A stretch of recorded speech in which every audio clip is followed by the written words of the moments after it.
Beautiful nation of Zimbabwe. But I want to especially recognize the Zimbabwe Achievement Community, Zimbabwe Achievers Awards Community. And Conrad, you are an amazing individual. Your vision is compelling.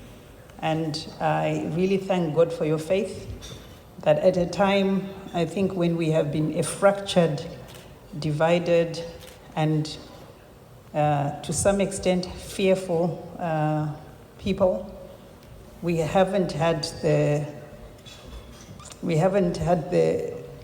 opportunity to gather together proudly as Zimbabweans and share our stories and recognize the absolute beauty of not only our nation but the people of our nation. But because of your vision, your persistence, tenacity, you didn't stop reminding people like myself the importance of understanding the future and the role that we can all actively play in giving off the best we can to changing the narrative of our nation and also meaningfully contributing to its prosperity. So thank you so much for your resilience and the vision that you carry in your heart. I also want to say thank you to the board chair. I believe, Douglas, you're the board chair. Thank you so much for just backing somebody's vision, which is so meaningful and is a real seed, not just for us, but for future generations to come. I'm also grateful to the board for the work that you have done and the role you play in ensuring that this dream becomes a reality. To all the panelists who have made a decision, we know you are fair. You know you have made your choices with an eye that is objective, an eye that is precise, encouraging, and that all the winners will be very excited and happy with your decisions.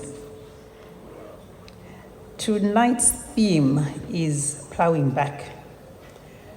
When I just sat there listening to all the previous speakers, I began to ask myself, is there anything else I can add to the kind of passion, energy, and the motivating and encouraging words that truly, I'm sure each one of us in this room felt proudly African and proudly Zimbabwean.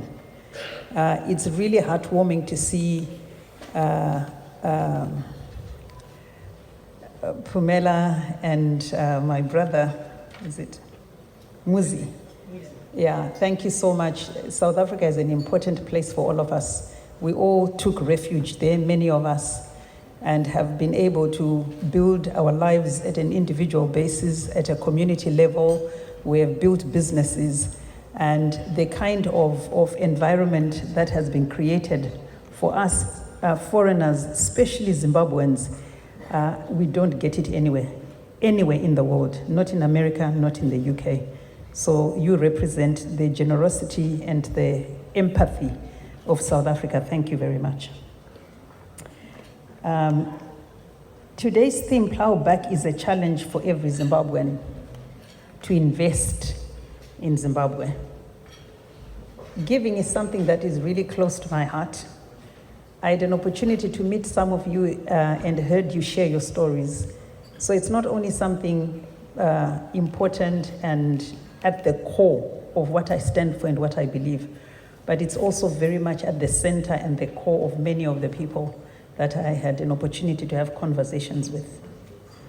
My husband, who's also my best friend when he's behaving well,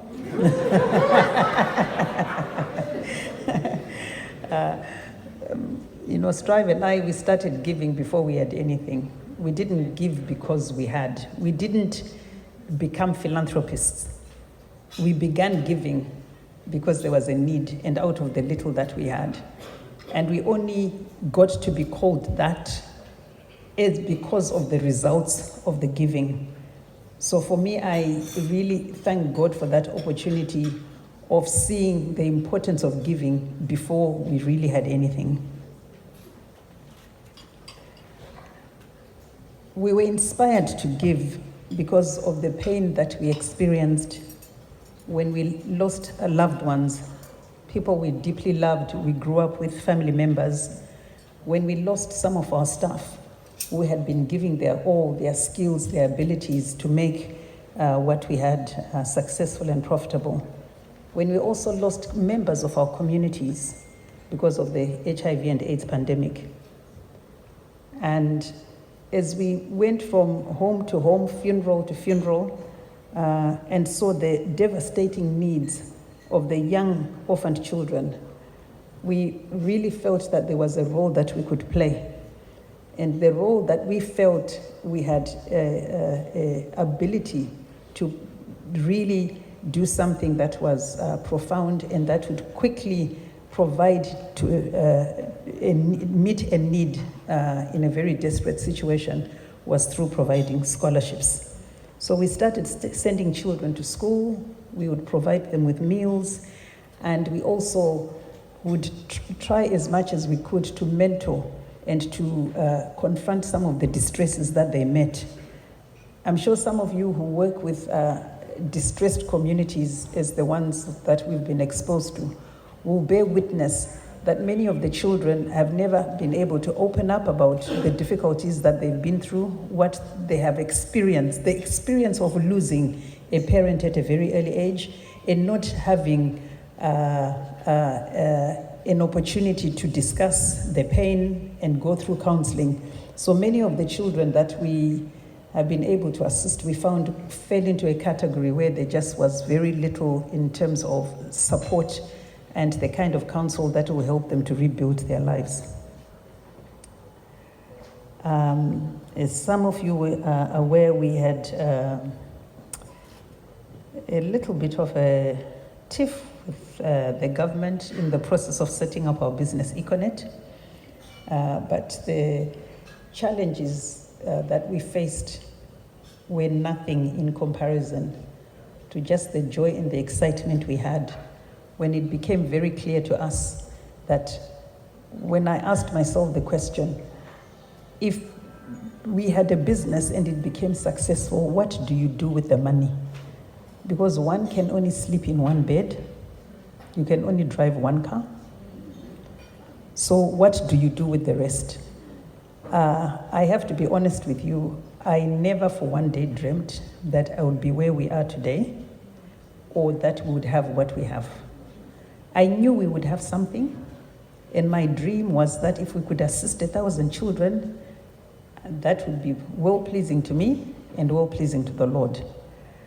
So my answer came when I understood that the needs that were evident to us around us, especially the situation that was prevailing in the country, was the core issue that was inspiring us to keep fighting and keep believing that one day we would have this license and be able to build this business.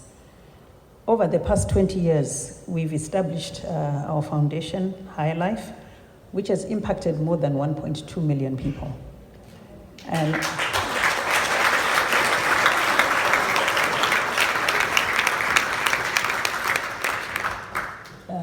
the ethos that I believe that I live by is that if you really want to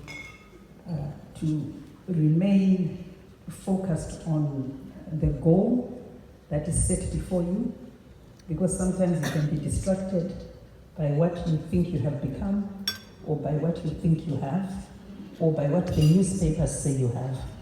So one of my ethos is to be an effective leader in a community. You have to go where the people are. You have to go and eat what they eat. You have to go and sleep where they sleep. Because through that you are able to hear their stories and to be able to meet them at their point of need. What I found in many of the communities that I go to where I sleep, they don't know who I am. They don't care who I am. Some of them, even when I'm introduced and they are told this is the Mrs. Masiyiwa Econet, to a stunted, hungry child, it doesn't mean anything. What they are looking at is somebody who they are asking, are you here to help me for a day? Or can you help me overcome or come out of my situation? So when I speak to our teams on the ground, I always remind them that there are many non-governmental organizations and donor communities that have done exceptionally well in confronting some of the economic and social challenges that we have on the continent. However, their model will never bring us prosperity. It has to be a different model, driven by the heart and the mind and skills.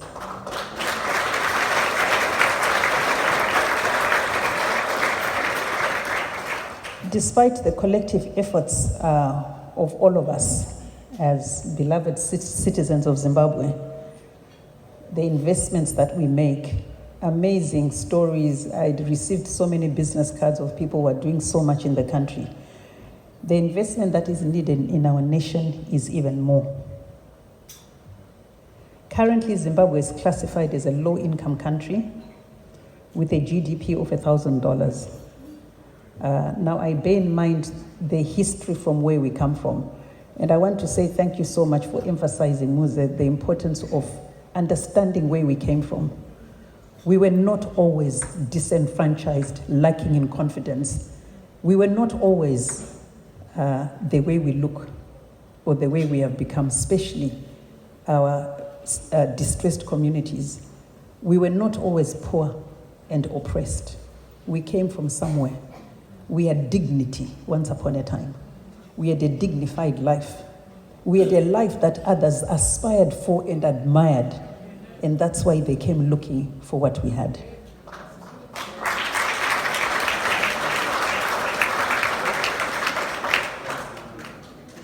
Our nation has a life expectancy of 60 years, but a third of our children are stunted. So when a child is stunted, it means that they've not been able to receive sufficient food, nutritious food in the first 1,000 days. As a result, the effects not only on the physical size of the body is adverse, but also the mind, the brain, is not able to develop and function properly. That's why we find our rural children falling back, not being able to cope with the pressures of a rigorous education system, or even a not so high level of demand of the classroom, the level of concentration that is required, the speed of learning that is required, and the ability to concentrate to write an exam. So a third of the children have been written off completely. And why? Because of poor nutrition and because of hunger. We have an unemployment rate, which all of us know, formal employment of over 90%. And I'm sure we all hear about the youth bulge, where Africa as a whole will become the youngest and the most populous continent by 2050. There will be more than 2 billion Africans, which will account for more than half of the global population growth. And you know, when I hear statistics like that, I always ask, on which side are you sitting? Many of the people who talk about the youth bulge and the growing population of Africans on the continent, they do it with great sadness, as a crisis and as a tragedy. But I'm on the other side. It's an asset, it's an opportunity. It's a place of power and it's a place of grace. Our current state of affairs looks sad and it looks difficult. But the challenge we have, which is a good challenge, is how do we see the future? How do we see where we are going? You know, the event we are celebrating tonight is in its 8th year. 8 is a beautiful number. I like numbers, the meanings of numbers. 7 means completion, and 8 means a new season. We are in 2018. So for me, it's not just an ordinary year, and it's not an ordinary season we've entered into. We are having our elections in 2018. Irrespective of who gets into office, we are on a good course.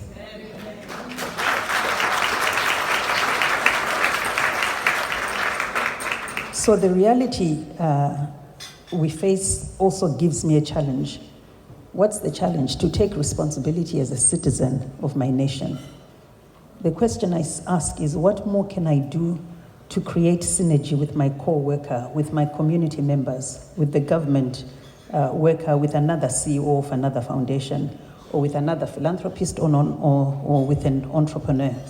The what more for me has started me